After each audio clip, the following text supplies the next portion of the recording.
My name's Hanna from Mouseflow.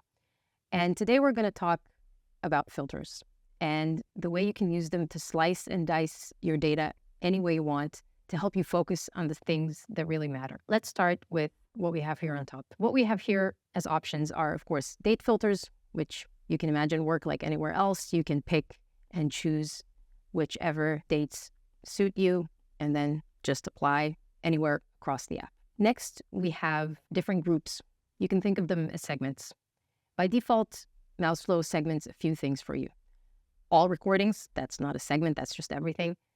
Unwatched sessions, starred sessions in case you bookmark something for later, anything that contains form interactions, and anything with UTM parameters.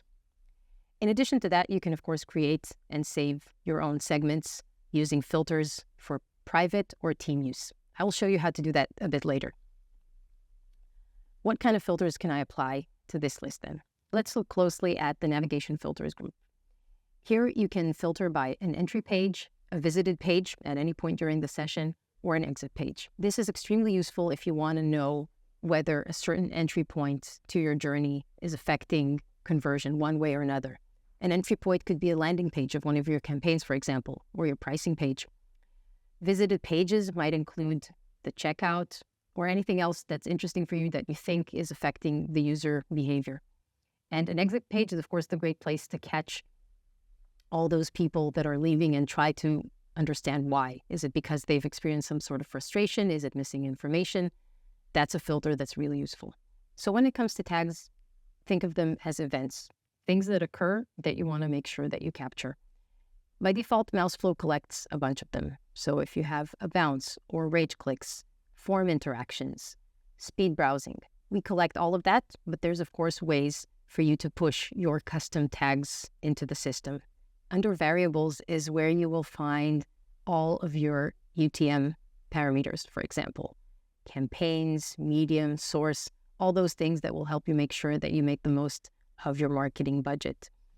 Of course, you can push other variables, HubSpot IDs, intercom, things from your chosen CRM system, anything of the like. Under visitor technology, you can segment by device, operating system, browser, screen resolution. But now we're getting to the interesting bit, the friction. So the friction score is a proprietary metric that we have at Mouseflow that helps you understand your user struggles. And more on how that score is calculated and being used in a separate video. But for now, what's important for you to know is that you can decide that you want to filter and see only the unhappy sessions, the very unhappy sessions that will help you focus on where user pains are extremely high. When it comes to a high friction score, what is it caused by? You can segment even further and you can say, I actually want to focus on rage clicks, for example, and see where that makes customers most unhappy and view those sessions alone instead of drowning in a sea of data. When it comes to session data, one really useful filter is duration.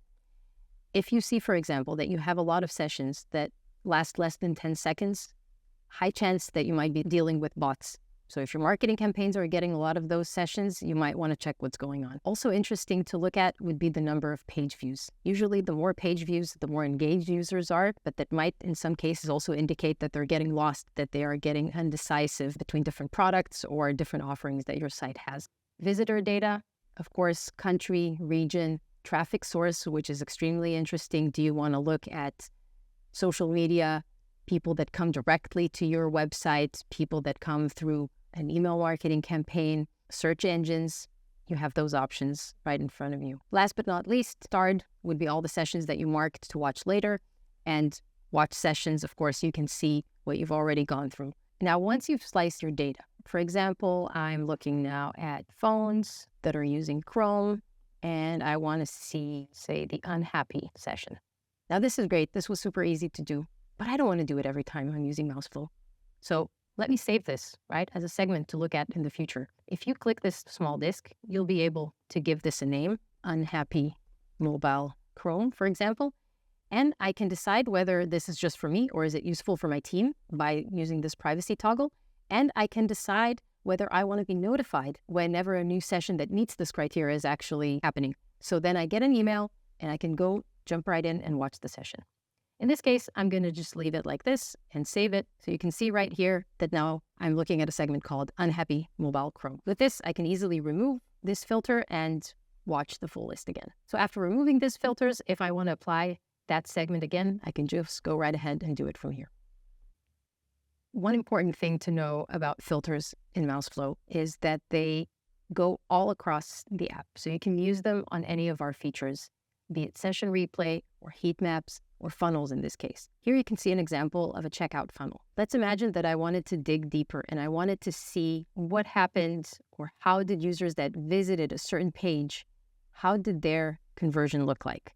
So I can just go and apply any filter I want and the report will refresh accordingly. Super useful, especially for those of you who have conversion numbers to report on.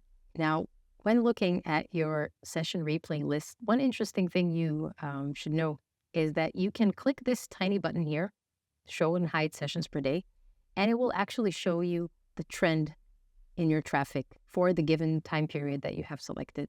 This is a nice way to get an overview of what kind of traffic volume you're getting without having to visit the traffic dashboard widget. That's it about filters today. Hope this was useful. See you next time.